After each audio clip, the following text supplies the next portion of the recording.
आप देख रहे हैं अल्फा डिफेंस हिंदी में आपका स्वागत है। आज के इस वीडियो में हम लोग बात करने वाले हैं अमेरिकन कंपनी जीई के बारे में। इस वीडियो के दौरान हम लोग समझने की कोशिश करेंगे कि क्या ये अमेरिकन कंपनी भारत के तेजस प्रोग्राम को सबोटाज करने की कोशिश कर रही है।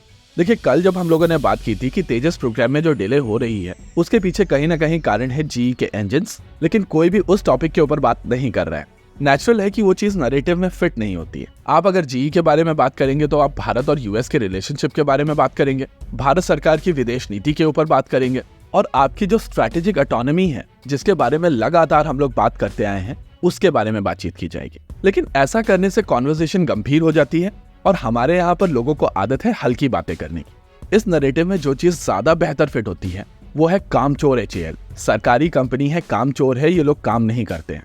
इन हल्के स्टेटमेंट्स के साथ में आपको किसी भी तरीके का बैकअप देने की आवश्यकता नहीं है, आपको फैक्ट्स के बारे में बातचीत करने की आवश्यकता नहीं है और कॉमन लोग काफी आसानी से इस तरीके के रेटोरिक को एक्सेप्ट कर लेते हैं, जिसके चलते ये कॉन्वर्सेशन बहुत आसान हो जाती है। इसके अलावा जो लोग डिटेल्स में बात करते हैं उनको आप कह दीजिए कि आप सरकारी कंपनीज को डिफेंड कर रहे हैं और आप चाहे कितना भी डिफेंड कर ले, हम लोग मानने वाले नहीं है। भाई मत मानो यार, कौन आपको मना रहा है?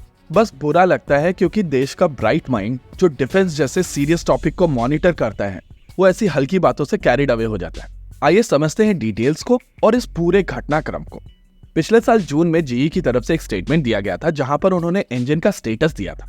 जीई की तरफ से बताया गया था कि भारत सरकार की तरफ से इनिशियल ऑर्डर के तहत 75 जीई F404 इंजन ऑर्डर किए गए थे और ये 75 इंजन डिलीवर किए जा चुके हैं। ये 75 इंजन तेजस मार्क 1 प्रोग्राम के तहत ऑर्डर किए गए थे, जिसमें limited series production, technology demonstrator, naval prototype और फिर मार्क 1 आईओसी और एफओसी के लिए इंजन डिलीवर किए गए थे। आमतौर पर जब भी किसी एयरक्राफ्ट के साथ में इंजन को इंटीग्रेट किया जाता है तो उनके ऊपर काफी टेस्टिंग की जाती है। ये टेस्टिंग ग्राउंड टेस्टिंग होती है और कई बार इन इंजन को ग्राउंड के ऊपर इतना ज्यादा ऑपरेट किया जाता है जितना ये लगभग अपनी पूरी लाइफ साइकिल के दौरान ऑपरेट करते हैं।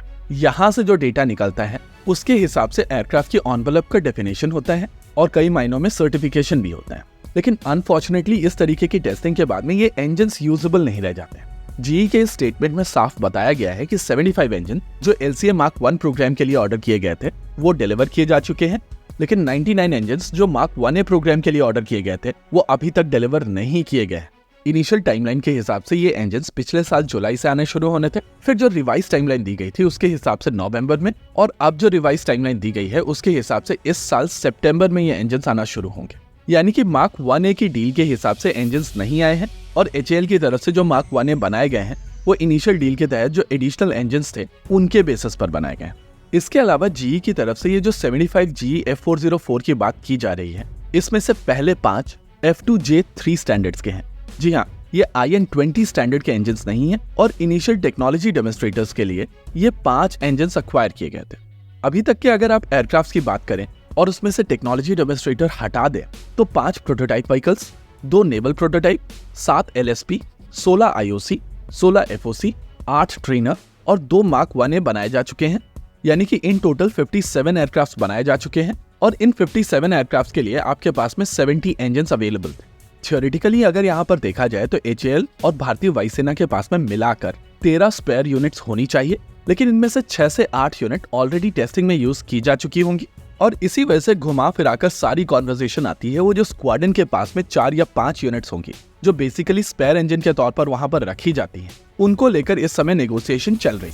स्टार्टिंग से हमें से बहुत सारे लोग कह रहे थे कि भारत को दूसरे ऑप्शंस एक्सप्लोर करने चाहिए, चाहे वो रोल्स रॉयस हो, साफरान हो या फिर रशियन यूनाइटेड इंजन कॉर्पोरेशन। हम लोग कोशिश करेंगे कि शाम तक इस टॉपिक के ऊपर एक और डिटेल वीडियो करें जहां पर ऑप्शंस की बात की जाए। होप इस वीडियो के बाद में आपको डिटेल्स मिली होंगी और जो लोग एक्चुअल टॉपिक से चीजों को डाइवर्ट करने की कोशिश कर रहे हैं उनको ये वीडियो जरूर दिखाइएगा। इसी के साथ आज के इस वीडियो में रखते हैं केवल इतना ही। वीडियो को अंत तक देखने के लिए धन्यवाद। देखते रहिए अल्फा डिफेंस। जय हिंद।